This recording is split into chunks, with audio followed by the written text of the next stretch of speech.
Edge తీసుకుని వెళ్ళింది అల్లరి నరేష్కి.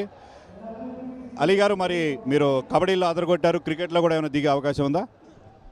క్రికెట్ ఆడుతున్నప్పుడు చూడటం తప్ప మనకి పెద్దగా టచ్ లేదండి. అందుకోసం అని చెప్పేసి మా తమ్ముడు ఖయ్యంని వదిలేను, ఆడొస్తాడు, ఇప్పుడు ఆడతాడు. ఖయ్యం రెగ్యులర్గా ఫిలిం స్టార్ క్రికెట్లో ఆడుతూ ఉంటాడు. మీ ప్రతినిధిగా ప్రస్తుతం చిన్న ఆటలో ఒక చిన్న విరామం, చిన్న వాగ్వివాదం ఎంపైర్ నిర్ణయం విషయంలో. ఎంపైర్ సురేష్ బాబుతో captain Srikanth, junior NTR team captain Srikanth చిన్న conversation.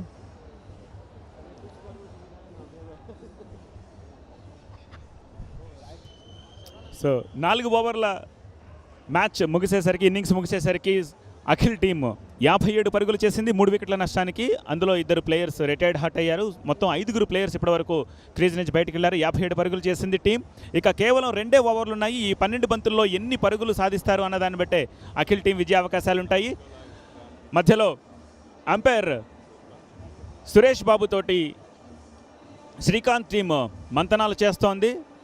It's not a strategic time actually, but పరుగుల విషయంలోనో లేకపోతే ప్లేయర్స్ విషయంలోనో అంపైర్కి ప్లేయర్స్కి మధ్య మంతనాలు సాగుతున్నట్టుగా కనిపిస్తోంది. ప్రస్తుతం క్రీజ్లో సర్వానంద్ ఉన్నారు, అలానే రకుల్ ప్రీత్ సింగ్ ఉన్నారు. ఒక క్లారిటీ వచ్చినట్టుంది ప్లేయర్స్ మధ్య. రకుల్ ప్రీత్ సింగ్ నాన్ స్ట్రైకింగ్ ఎండ్లో బ్యాటింగ్లో ఉండగా శర్వానంద్ స్ట్రైక్ చేస్తున్నాడు. 4 ఓవర్లు పూర్తయ్యాయి, 57 పరుగులు, 3 వికెట్ల నష్టానికి.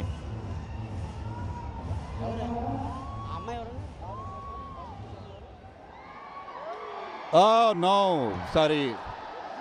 Wow.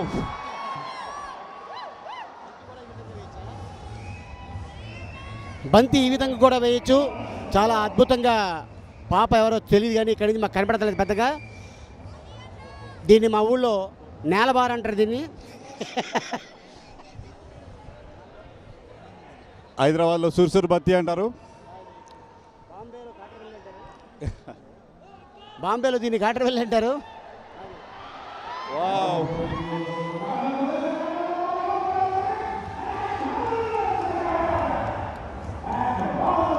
పరుగు తీయాల్సింది కానీ పరుగు చేయలేదు బ్యాట్స్మెన్.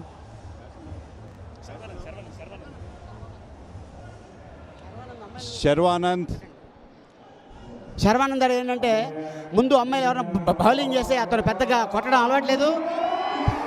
Very good. ఈ విధంగా కూడా బాల్ ఆ పక్కకి వేయచ్చు.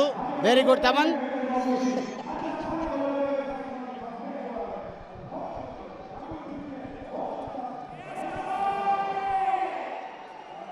సో 1 రన్ లభించింది. మరొకసారి మరొక నేలబారు బంతి. Oh no, good cricket, 4 runs. Rakul Preet Singh boundary సాధించింది. సాయి ధర్మ తేజ క్యాచ్ పట్టడంలో విఫలమయ్యాడు. అక్కడి నుంచి నేరుగా బౌండరీ లైన్ అవతల బంతి. నెక్స్ట్ బాల్ రకుల్ ప్రీత్ సింగ్ మరోసారి షాట్, ఈసారి రెండోసారి సాయి ధర్మ తేజ రకుల్ ప్రీత్ సింగ్ ఇచ్చిన క్యాచ్ని జార విడిచాడు. ఈ 6 సైడ్లో ఇన్ఫ్యాక్ట్ లేడీ ప్లే ఒకసారి అవుట్ అయినా తిరిగి ఆడే అవకాశాన్ని మేనేజ్మెంట్ టీమ్ మెంబర్స్ డిసైడ్ చేశారు. సో 5వ ఓవర్ కంటిన్యూ అవుతుంది. రకుల్ ప్రీత్ సింగ్ దీన్ని ఈసారి ఆఫ్ సైడ్కి పంపించే ప్రయత్నం చేసిన, అయితే బీటన్ అయింది. ఓ ఫ్లైటెడ్ డెలివరీ. బ్యాట్స్ ఉమెన్ పూర్తిగా మిస్ అయిపోయింది బంతిని. అలీ గారు. Very good. రకుల్ ప్రీత్ ఇట్లాంటి బంతులు ఎండేసిన సెంచరీ చేసేలా ఉంది. Super, keep it up. And ఇప్పుడు అక్కడ శర్వానంద్ రెడీగా ఉన్నాడు బ్యాట్ పట్టుకొని. మరి సేమ్ పాప బౌలింగ్ చేసింది, అది 4 రన్స్. Super, 4 runs. స్లోగా వచ్చిన బంతిని 4 కొట్టాడు శర్వానంద్. 71 for 3. Score 71 for 3.